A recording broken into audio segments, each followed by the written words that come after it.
You are listening to the Cookbook Love Podcast with Maggie Green, episode number 294. Welcome to the Cookbook Love Podcast, a podcast that celebrates cookbook readers, buyers, collectors, writers, and clubs.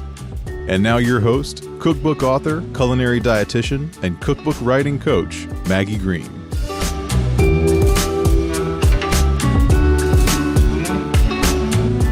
Hi, everybody. Welcome back to another episode of the Cookbook Love Podcast. How's everybody doing today? I just returned from my morning walk, and it is the most glorious day here in Kentucky. Bright blue skies, almost 70 degrees. And to top it all off, I did my weekly trip to the grocery store this morning, got my groceries for the week, and am feeling very excited to have my refrigerator stocked with vegetables and grains and protein, all the good things for me to cook and eat this week. So I want to talk to you today about cookbook publishing resilience, and that means the ability to feel negative emotion, counter that with feeling positive emotion, and not hiding behind things that keep us stuck in cookbook publishing that actually truly, in a really unspoken way, hides the message that we're here to share with our people. Hiding is things like listening to our brain say, you shouldn't be doing this. Why are you doing this anyway? Nobody's going to care. Why are you continuing? And really having the resilience to know that we are going to face fear, doubt, and confusion, but that sometimes through taking action, we can trick our brains into really believing that this cookbook is something that we need to do, we want to do, we should do, and take action toward your goals. And I call that perseverance. And I talked about last week in the episode, the why behind your why. It's so important to have an internal why that is driving the work that you do. And I've been thinking about this a lot for myself, and I think I'm a very committed, dedicated person. It doesn't really matter what it is I'm working on. I just have this internal drive to commit and dedicate my life to the things that I do. And that actually chooses me to be a little bit more selective in the things I decide to do and to really fully commit to what I do. That's why I've been in the cookbook writing and publishing industry for over 22 years now, working first with the joy of cooking, writing cookbooks for other people, writing cookbooks of my own, still writing cookbooks of my own, and now coaching people in writing their own cookbooks. Two different paths to that. I help people self-publish family and other cookbooks inside Cookbooks on KDP. That program is going on now. We are finishing up our books, hopefully by the end of June, and also inside Get Paid to Get Published, which is my program where I help food and nutrition experts get paid to write cookbooks. I'm a firm believer that if you want to publish a cookbook, there's a path for you to consider. And family cookbooks, cookbooks for wineries, bakeries, cookbooks for food and nutrition experts, there is a path out there for you. And I want to be the person to help get you on that path. So before we get started with the podcast today, where I'm going to talk about strategies for crossing the publishing finishing line, did you know that I am having a free class on Wednesday, May the 8th? If you want to master cookbook publishing or secure an agent, I know there are many food and nutrition experts who listen to this podcast. I've talked to you on email and direct messages on Facebook. I've coached many of you. You've come to my free classes before. But I want you to learn a little bit more in depth about securing agents and publishers for your cookbook project. I've been learning a lot about not just traditional publishing, but other forms of publishing that I think you could be very excited about. So in this class, I'm going to talk all about the 5 main steps in the publishing process. It doesn't matter how you get published. There's 5 steps you need to follow. I'm also going to talk about qualities of cookbook writers that agents and publishers love. You guys, there's things that they want us to be and do and have. And I promise if you show up to an agent or a publisher with these qualities, they're going to love you. And that means you're going to increase your chances of getting a book deal. And then I'm also going to talk about the myths about the cost involved in writing a cookbook. I know you've heard me talk about this before, but you're going to have to either invest time or money in this project. You get to choose which one you want to invest more of. It's a very personal decision, but there is going to be a cost. Now, it's a finite cost, and you can get some payoffs from that, but we're going to talk about myths about the cost of writing the cookbook, because someone ultimately is going to pay to get this cookbook produced, and a lot of you are wondering who exactly has to do that. So I'm going to talk about those myths, and I would love for you to join me, whether or not you want to write a family cookbook, or you're a food and nutrition expert who wants to get paid to write a cookbook, or you're perhaps interested in exploring some other publishing options. Head on over to www.cookbookwritersacademy.com/free and register for the class on May the 8th. I'm looking forward to teaching the class, and I can't wait to see you there. Okay, so let's talk about cookbook publishing resilience and the strategies for crossing the finish line. I want you to imagine that there are 1,000 of you listening to this podcast right now. And if I had you all in a room and I was speaking to you in person, I would ask you to raise your hand if you seriously want to write a cookbook. And the statistics show that about 81% of people want to write a book. That's a bucket list item that they want to complete or check off. So that means about 810 of you would raise your hand. The other 200 of you are here just to have some fun, maybe to consider it. Maybe you're entertaining the idea, but you don't really have this internal desire to write the book yet, which is fine. Okay, out of you, the next group of people, 150 of the 1,000 would actually start the project. Now, that is a huge drop-off from 810 people wanting to write the book to 150 starting the project. So one of the things I have to ask is, why are so many of you having a desire to do something and not doing it? Chances are you're saying things like, I don't have time, I don't know how, I don't have money. And that may or may not be true, but I just ask you to seriously question if that is true. And the thing and the beauty of a cookbook is if you are already spending time in the kitchen cooking or baking, and if you're already spending money somehow on food, either ingredients or eating out, you're already spending time and money in the kitchen.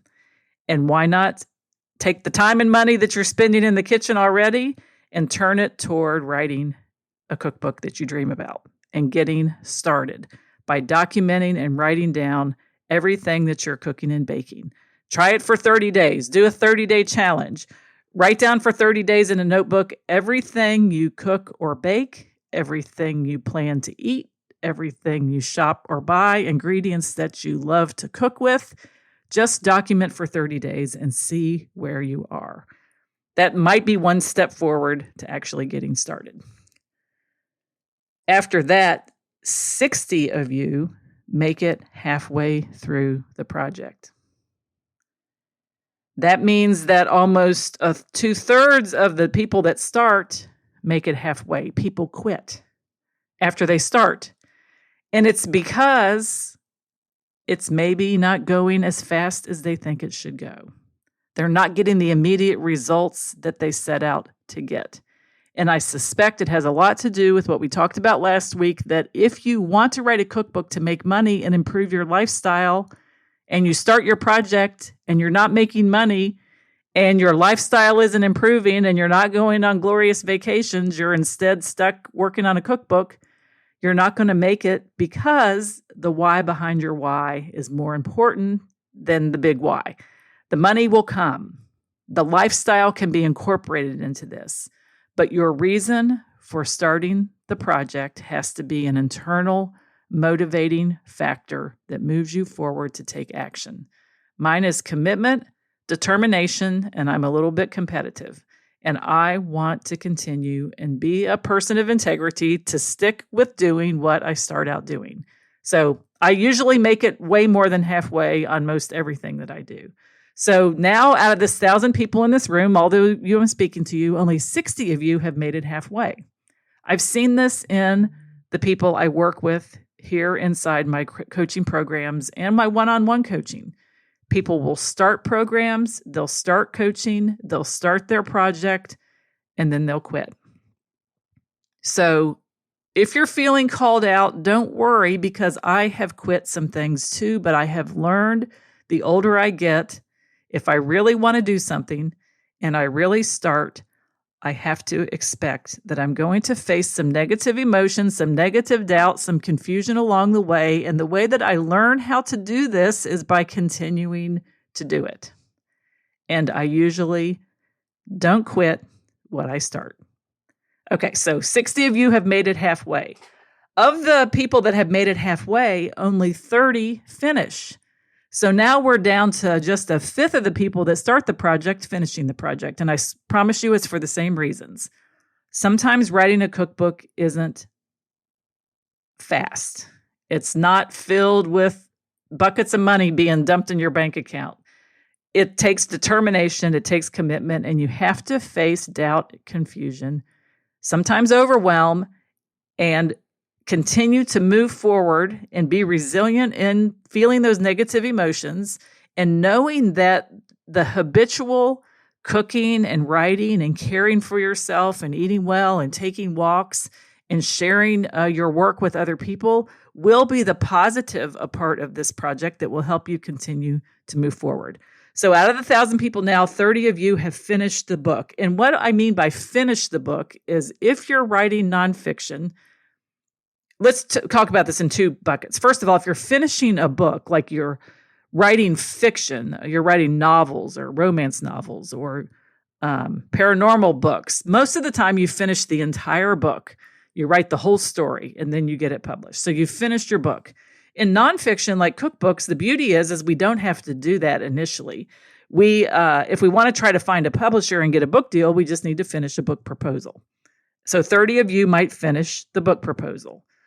30 of you might finish your manuscript, perhaps, for publishing on Kindle Direct Publishing or self-publishing your book. But you finished your first thing that you need to do in writing.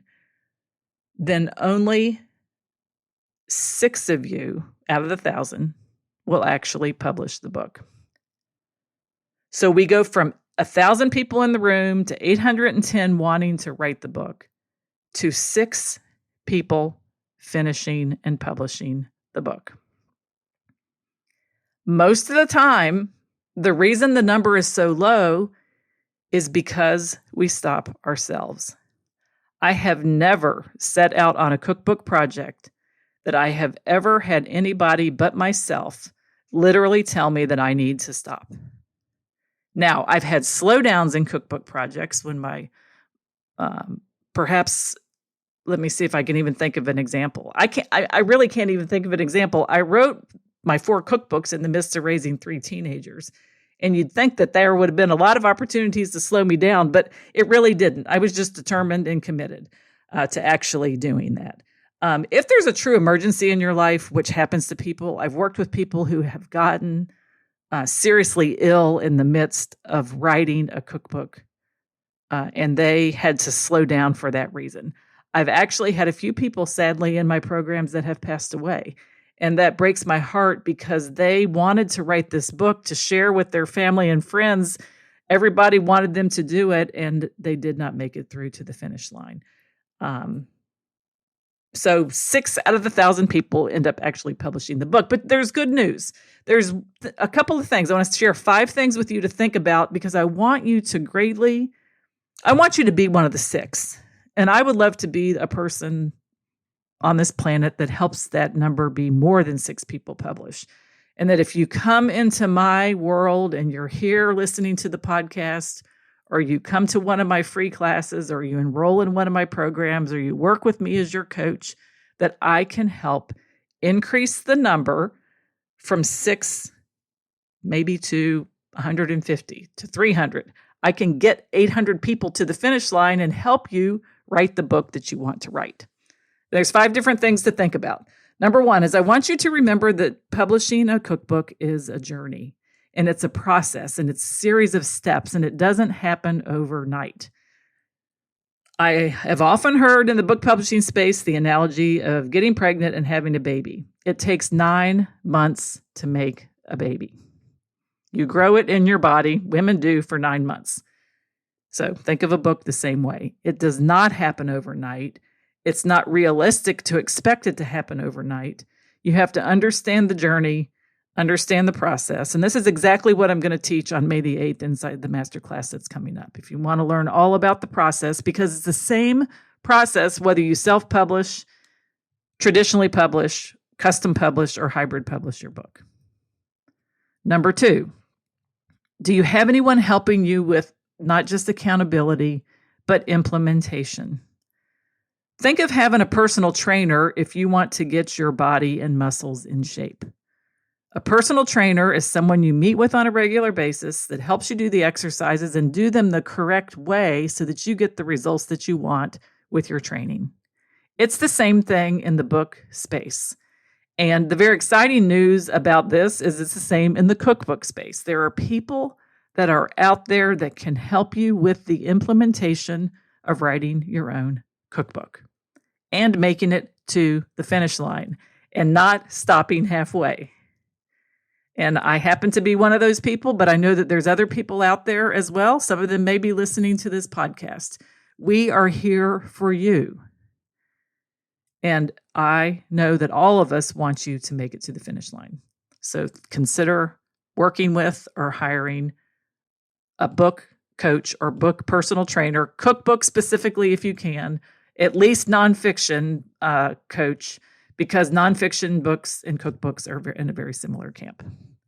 Number 3, I want you to focus on the quality of your work and the quality of the life you have while you're working on this project, and not feeling like this is a speed race and not getting in a hurry. If you enjoy the process and the quality of your life while you're working on the book, the journey will be so much more enjoyable that you will not feel like you have to hurry. The only reason we have to hurry is because we think that it's going to feel so much better when we get there, and we're rushing to get to a place to feel better, but that is available to you now. The best example I have from my own life that does not relate to books is raising my children. I was working in the corporate world. My husband was working in the corporate world. I started my own company. I had a personal chef service. I had employees. And when my children were born, I decided to continue to have my own company, but to change the focus of the work that I did and to spend more time doing food and nutrition writing rather than food preparation. And I decided if I was going to make this switch and spend a lot of face-to-face time with my kids, which I was really looking forward to, that we were going to have a good time. And we were going to enjoy the journey. And we were going to spend the next 20 plus years in each other's presence doing what parents and children do, which is a lot of different things, from schoolwork to giving them money to go out and buy an ice cream cone from the ice cream man when he comes down the street. The quality of the journey of raising children and raising teenagers was important to me, and I focused on improving the quality of those relationships. And now that time is literally over. My youngest son is graduating from college, but and the journey seems like it went fast in retrospect, although in the middle of it, it didn't seem like it was going that fast. And I really didn't want to wish it away because I was having a good time. We took trips together. They got a good education. We spent time with our family here in Kentucky. We traveled. We went to different historic places. We went to beaches.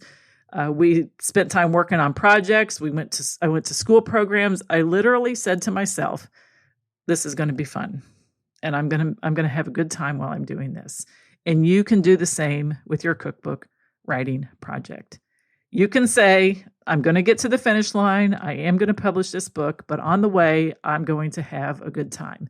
And the quality of what you experience in the journey of writing a book is based on the quality of the thoughts you have about two main things: Number one, the quality of the thoughts, the high quality thoughts that you have about the knowledge that you have, and owning the authority of the knowledge that you have, and being the expert that you know you can be.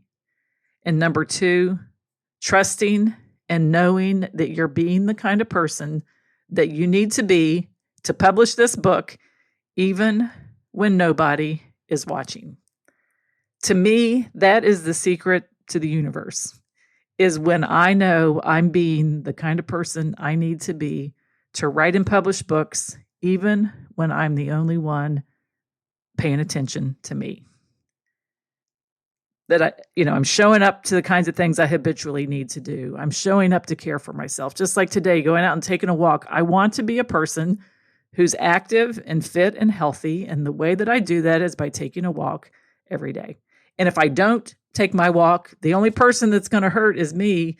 But the flip side of that is the only person that's making me tie up my shoes and go out and walk is me. But I kind of treat it the same way. I might as well have a good time while I'm walking. So there's a couple podcasts that I always listen to when I'm walking, and I only listen to them when I'm walking because I love these podcasts, and it's kind of like as a motivator to get out there and walk. Okay, so all of that is a long-winded way to say to focus on the quality of your life, the quality of the way you're thinking about yourself and your life as you're working toward the finish line and publishing this book. Number 4, remember there's kind of a triad or a trifecta here when you think about your book project. You have yourself as the author, you have the people who are going to read the book or use the book as your readers, and then you have the topic of your book, which is actually a shared love between you and your readers. It's something that both of you love. They probably love you, you love them, you both love this topic, and you're going to write about this topic of this shared love. And when you do that, you're serving people who want to buy your book because you're willing to talk about a topic that you love and a topic that they love and share information, knowledge, motivation, recipes, stories, all about this particular topic. So don't be afraid to think about loving the people you're writing this book for, loving the topic that you're writing about, and that this is all just one circle of like a big love fest between the three of you. That's what service really is knowing you have value to share. There's something precious to you that you want to preserve in this book, knowing that people out there want to read this precious information that you're providing, and this feeling of love that exists between you and your readers. Even before you write the book, the greatest joy I have from writing my books is getting them published and meeting the people who buy my books. And I want to tell you a story. My first cookbook was published in 2011, and this is no lie. Last Friday night, in April of 2024, I went to a friend's house, was invited over for some wine and cheese and snacks to look at a painting that a friend of mine had painted for her from a photograph. So we know a woman that'll take a photograph where you travel, and she'll do a beautiful, it's not painting, it's a pastel of your photograph. So this friend had a photograph that she took, I believe, in Venice. And this other woman took this beautiful photograph from Venice. It was a canal in Venice, and did a pastel drawing of it. And now it's hanging above the fireplace. And we went over to look at it, and samples of a lot of other things that she did. Some beach scenes, some mountain scenes, some different creeks, a lot of nature, a few things architecturally that she did, but it was all photos translated into these pastel works of art.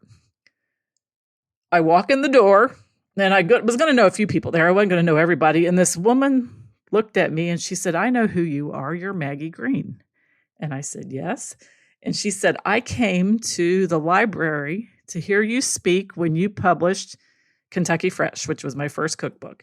And I said, "Yes." And she said, "I want you to know that what you said that night probably saved my marriage."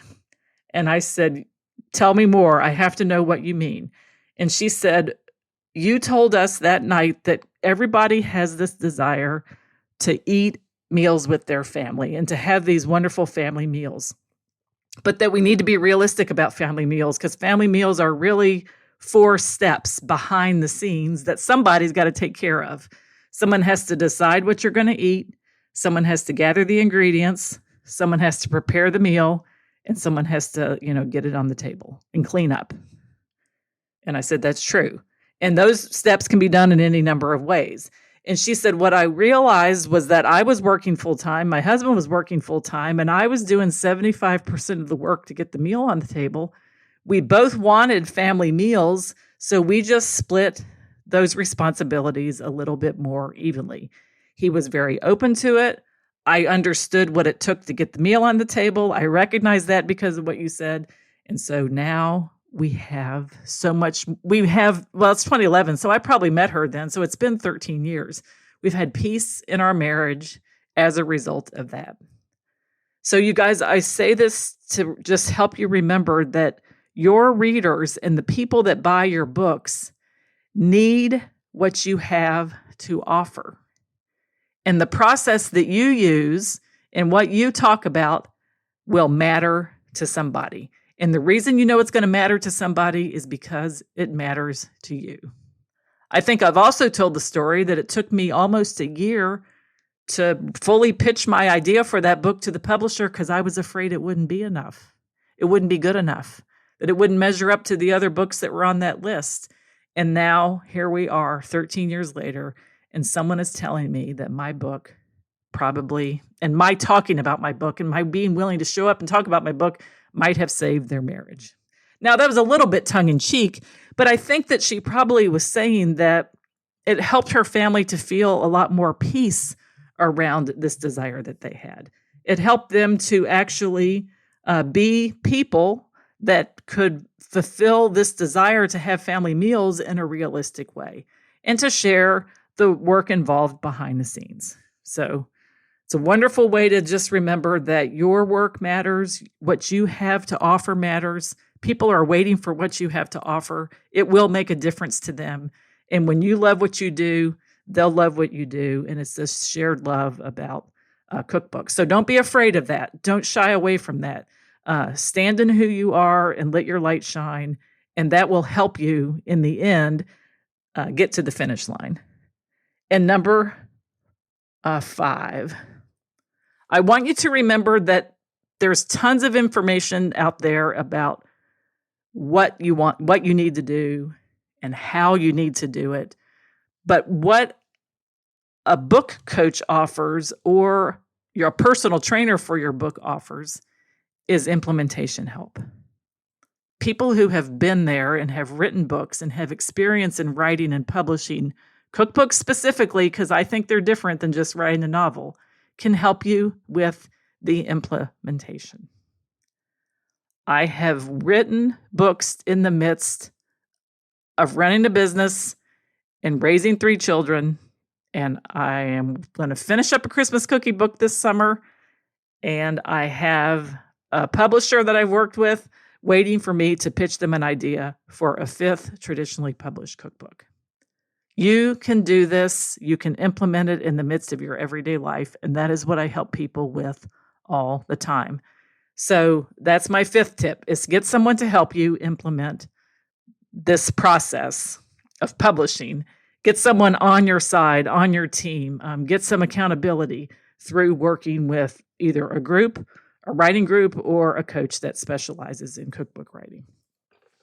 Okay, so that's just a reminder then that if you want to learn more about the cookbook publishing process, the 4 qualities that agents and publishers love in cookbook writers, and 3 myths about the cost of writing cookbooks, that you are invited to join me on Wednesday, May the 8th for our Master Cookbook Publishing Masterclass, Secure Your Dream Agent or Publisher. This is for food and nutrition experts, and I would love to have you there. Again, the link is www.cookbookwritersacademy.com/free. So that is it for today's episode of the Cookbook Love Podcast. This is your host, Maggie Green, and until next time, have a great day and keep loving your cookbooks. Thanks for listening to the Cookbook Love Podcast.